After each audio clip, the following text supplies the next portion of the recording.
Hello viewers and welcome back to episode 19 of Saving Southend. The season has finished. We missed out on those playoff places. It was just, I'm still upset. Just leave me alone. We're going to have a quick look at the squad review. We'll have a look at the finances as well, something we've not done for a while, and compare them to last season. And we'll also have a look at where it all went wrong for us viewers.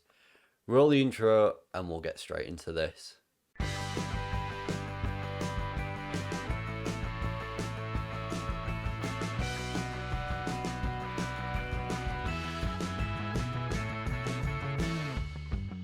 The last game of the season, viewers, saw us draw 1-1 with lowly Notts County. If that doesn't sum up the end of our season, I don't know what does. Oscar Bob opened the scoring on 25 minutes with Carl Wooten returning the favour for Notts County with 5 minutes to go to make it 1-1, and we ended the season with a 1-1 draw. While we're on the fixture screen, let's have a quick look at how we got on throughout the season. The opening month then, viewers, from July to the end of August, we started with a 1-1 draw, then a loss, then we picked up 3 wins in Cup and League, 2 losses, Cup and League, and then 3 wins in a row, including Cup and League. A little bit of sticky form where 3 games we picked up 1 point. And when I'm looking at the teams we lost to Cheltenham here, a team that was above us, Accrington, a team that around us, Carlisle, a team that we should have done better against, Bolton, a team below us we lost to, and then we went on a really, really good bit of form here from the 16th of October all the way through to the 23rd of November without losing a league game, picking up a lot of wins on the way as well, and again beating those teams around us. And then we kicked off the new year and end of Christmas time with 2 losses, but then again December saw a good bit of form with 2 wins, 3 draws. January, again, a bit of a mixed month, 3 draws, 2 wins and a loss against Cheltenham. It's losses against the teams above us like the Cheltenhams, where they've picked up 6 points off us this season, have really cost us. And then, as we saw earlier this week, Accrington, a 1-0 loss. Then a really good bit of form here, where in 8 games we won 5 games and drew 3. That's really good. And then this is where it's gone wrong, really, viewers. April, that's where it's gone wrong. We haven't won in 5 games. Out of those 5 games, we picked up 3 points. Ultimately, that's what's cost us, is this poor bit of form here, really, when you look at it. And losing to teams above us like the Cheltenhams, who picked up 6 points against us. Port Vale picked up 4 points against us, again, a team that finished above us.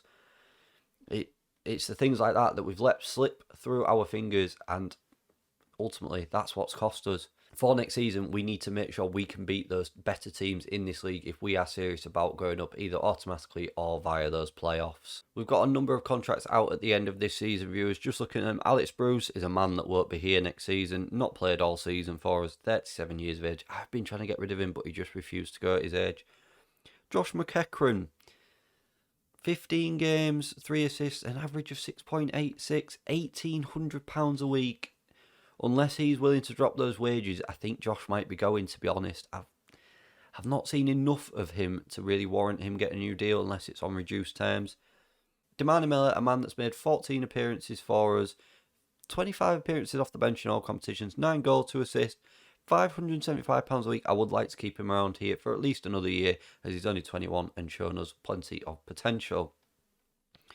Levi Sutton, 25 games in all competitions, 20 appearances off the bench. Not sure about Levi yet. We'll have to see what sort of demands he wants. I wouldn't mind keeping him around for another season, but if he's going to play hardball with us, we'll just let him go. Because again, he's done the job he needed to do for us, but is he worth £750 a week? I am not sure. Michael Tate, a player that's been out on loan, he's done alright. 5 goals in his loan spell. We'll have to look at maybe his potential and see if we can bring him into this first team squad. £300 a week does work in his favour. If he wants a big rise, that will go against him. Oscar Bob, Pablo Moreno, Tay Sodji and Finley Burns will all return to their parent club Manchester City upon the expiration of their contracts. Wouldn't mind keeping Bob here for next season and keep Finley Burns about as well. John White is a man who is here for another year. We are going to look at getting rid of him. He's 35 now. 4 appearances, 2 off the bench all season. He's not going to have a big part to play next season. If at all, he might turn into Alex Bruce, essentially. After that, just looking at who's still here, would like to keep everyone. Maybe Danny Guthrie might find a way out as well of the club.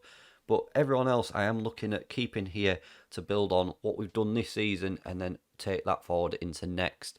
And hopefully with the core nucleus of this squad, with 1 or 2 key additions, we will break into that top 3, top 7 next season. I think one thing that we do need though is a man that can score goals. We had Stephen Payne, he scored 25 all season, but his goals did dry up a lot towards the back end of this season. He was on fire at one point. I think he got 10 in 9, something like that, to finish on 45 appearances in all competitions and 25 goals.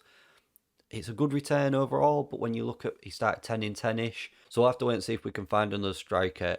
Or maybe can we get Stephen Payne firing on all cylinders again. He will be 30, 31 next season, so that does go against him a little bit. I've been really impressed with how he's done. Finance-wise, viewers, the big thing about this save was balancing those books. Currently, the overall balance is just over £500,000, which is good to see.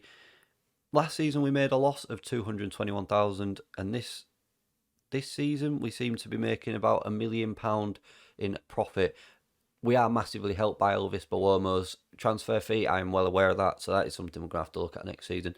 But there is some promising statistics there to show that this season financially has gone better than last season. Income-wise, just looking at it, this season we sold less season tickets, which is a little bit worrying. We got more sponsorship there. Prize money, we achieved more this season.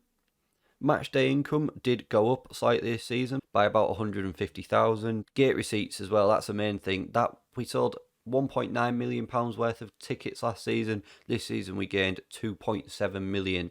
To go up 800,000 in the season shows how far we have come in just the space of a year. Player wages, we spend roughly £92,000 a month on player wages. This season we've spent 1.05 million on wages, and last season we spent 1.02.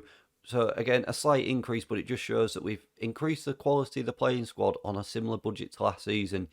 Again, the budget might have to go up a little bit just to get that next bit of quality, but we'll have to wait and see. Overall, the expenditure this season is 6.61 million, and last season it was 5.3.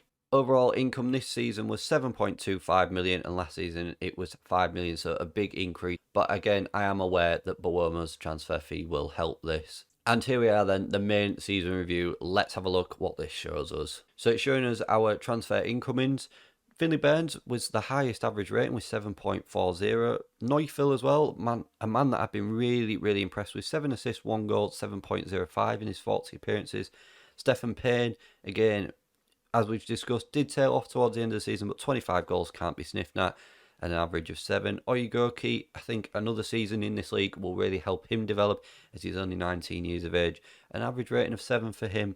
And Brad Walker, a man that we signed on a free, wasn't sure how he was going to do. 24 games, 3 goals, 5 assists, an average of 7. Just going down the list, Billy Bingham just below 7 with a 6.95, and then Oscar Bob with a 6.93. I think that's a bit harsh on Oscar Bob, really.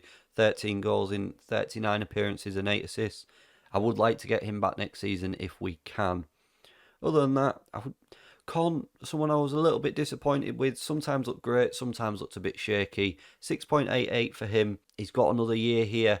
Will be interesting to see how he does. And there we are. We finished 4 points outside of those playoff places. As I said, Cheltenham took 6 points off us. If we'd have done that, we'd have been in the playoff places, and again, could have potentially been celebrating promotion, but not to be. The board are very happy with us. A B- for us this season, and delighted we achieved a top half finish. Top scorer was Stephen Payne with 20 goals in the competition. An average home attendance of 7,372, which is 60% of the capacity. FA Cup, we made it through to the third round. Should have made it through to the fourth, but a poor game against Torquay saw us crash out.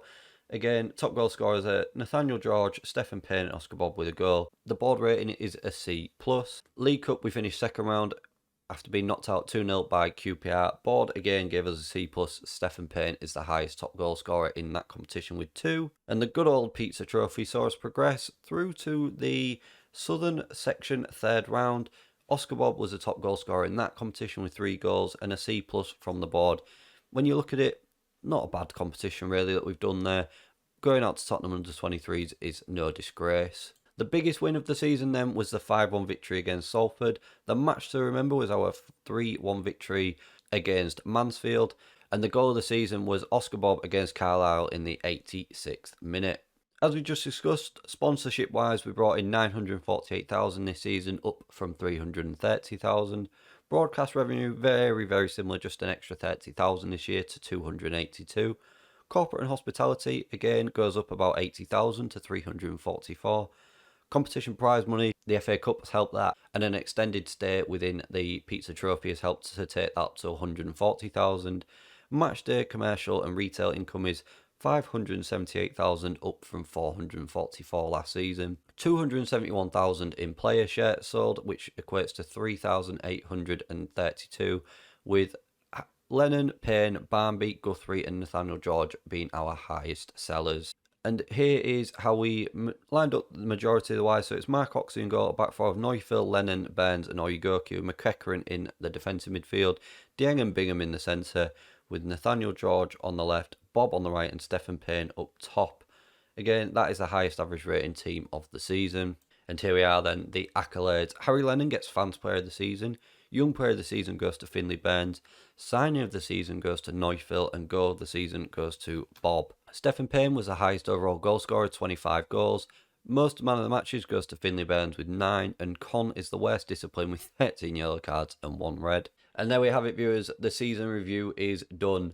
We're going to have a big summer ahead of us. Join me again on Monday. We'll go through the new signings, look what we've done and preview League 2 and get the campaign underway. If you have enjoyed that video, viewers, please don't forget to smash that like button for me, share the video around, subscribe to the channel for more content, turn your little notification bell on. Don't forget you can also find me on Twitch at twitch.tv/Bearlenation, where I will be streaming tonight at 7:30 PM. Thank you very much for watching, and I'll see you again for more next time.